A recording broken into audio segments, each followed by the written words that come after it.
Hey everybody, I'm Jack Reeder with Future Pastimes, and I'm a designer on Dune-themed games and expansions. In this video, I'm going to be doing a little overview and review of a custom variant that is available on Etsy, and I'll put a link in the description to it. It's actually an expansion that has a number of different variants in it, but I'm going to be focusing on one of them. It comes with a little explainer card that talks about the different things on there, like the faction leaders and objectives, but we're going to be looking at Alliance Betrayal. So this is going to come with a set of Betrayal cards. Card stock on these is pretty good. The printing, it's a little bit high. The border here on the top is a little bit thinner on the bottom, but it's not that noticeable, and I apologize for pointing it out to you. I think it's actually quite manageable, and it's fine. I like the colors on it. The back is pretty good, and the artwork on the cards themselves is good as well. There's a little typo on the 10 card here, and it says victory can be there alone. Pretty sure that is supposed to be theirs. But let's look at what this expansion does and what I think of it. So the little explainer card here tells you what you're going to do. So each player is going to be dealt one of these random betrayal cards during setup. And what happens is these cards are going to give you a way to steal victory from your allies. So these are for people who win in an alliance. It gives them certain conditions that if they fulfill them, they can actually win alone. Now, this is extremely cutthroat, and that's why I love it. I think this is actually a very good idea. It's very interesting. It makes getting into alliances a very tricky proposition, which is how it should be. No one should feel secure in their game of Dune. Now, you get a little mini sensation of that whenever you ally with the Bene Gesserit. Are they actually helping you to win, or are they just playing you? Because nothing's more satisfying for the Bene Gesserit, in my opinion, than to win by predicting your ally.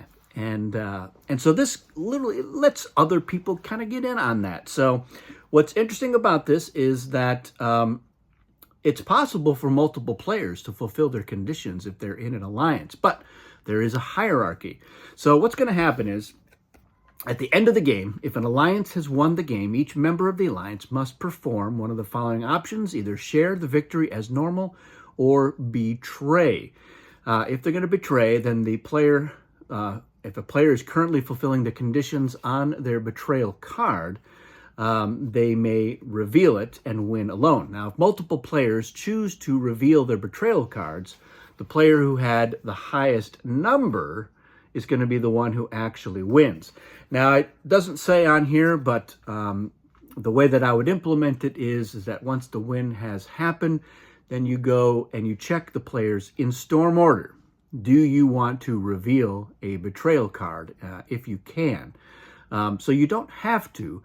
But if the first person in turn order decides not to, then they've given up their opportunity to do so, and the other player can do it. So this tiebreaker is only going to come into effect if the first player says, yep, I'm going to do it, and then the other member of the alliance then chooses to reveal a higher number. Then they can do it. Now, of course, if you've got the 10, you know that you can win alone if you can fulfill that. So let's look at what a couple of these do. We'll start with the 10. So the 10 at the end of the game, if your alliance wins and one of your allies betrays you. So that's actually the condition. It's nothing that you're actually doing. You're just waiting to be betrayed. So that is going to be a tense thing for anybody with a lower number. Anything, and that's everybody else. So any of the 9 through 0, I guess there's 11 of these now that I'm doing the math. So yes, anyone through 9 through 0, if they're going to reveal, then they have to really hope that the other player isn't just holding the 10, or again, you're doing the storm order thing, as I mentioned. But let's look at some of the other ones. They actually have conditions. So the number 9 is that you have no leaders in the tanks. That's called unstoppable leaders. So your leaders are all alive.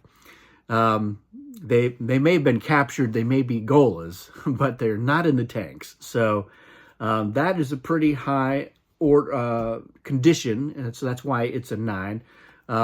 Number 8, Master of Deceit. This one I like a lot, is that you do not control any strongholds. So you're in the Alliance. You're kind of a freeloader. Yeah, that's an 8. So it's certainly not easy to do. If we skip ahead to like number 6, is you control more strongholds than each of your allies. So you could say, yes, I'm going to do that. But if you control all of them, you just have to hope that the other player doesn't have the no strongholds one. You control both Arakeen and Carthage, so that's the 7.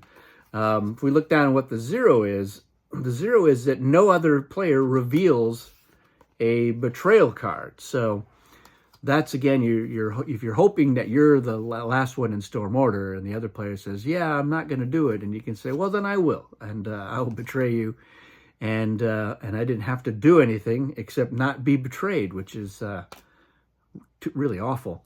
Have more troop tokens or forces in the polar sync than each of your allies. So these mention each of your allies, and so the standard game is 2 players in an alliance. But the back of the rule book says, there's some variants where you can have, any number of players, and there may be things that show up in the future that encourage or allow 3-player alliance even in the normal game. So these will come in handy, I think, in either case. So again, yeah, I think that this is a well-conceived expansion. I like the cut of its jib. I like this idea, and this is going to really go hand in hand, I think, with the Nexus cards, which further incentivize you to just not get into an alliance. But alliances, in most games that I play, they are a major factor. Even when they happen super early in the game, it's hard for a lot of players to say, you know what, now let's just do it. I think that's my best chance to get the win, is to share it with someone else. But now you've got something else to think about, which I like. So I highly approve of it. I recommend it. I think that probably this alone makes this whole expansion thing on Etsy worth getting. And there are definitely other things in there that make it worthwhile. But this is it is sui generis. It's a very original idea that I like a lot. And I'm glad to have these, and I will definitely try to incorporate them into the games. I know that some of my players are a little cagey about this sort of thing. But again, I think it's very thematic. You're forming an alliance with somebody. It's not all Ekaz Atreides, sunshine and bunnies. A lot of times it's, I'm forming an alliance with the Harkonnen, who are not trustworthy, the Mauritani, who are just deplorable, the Tleilaxu, who are filthy, metaphorically speaking. So it's very on brand for Dune. So let me know in the comments what you think of this idea now that you've had a look at it. And if you've had a chance to play with it, let me know your thoughts on that as well. And yeah, hopefully they'll get that typo fixed on the number 10 card. One day, eventually, I'll get a replacement for it, and then I'll be able to fully enjoy this variant 100%. I'm at 99.9. That's the only thing that bugs me about it. Again, the printing, it's a little bit off, but again, I think it's fine. And that's it. We'll look at some of the other modules in this variant in the coming days and weeks. And that's it for this one. Thanks everyone for watching. We'll see you again soon.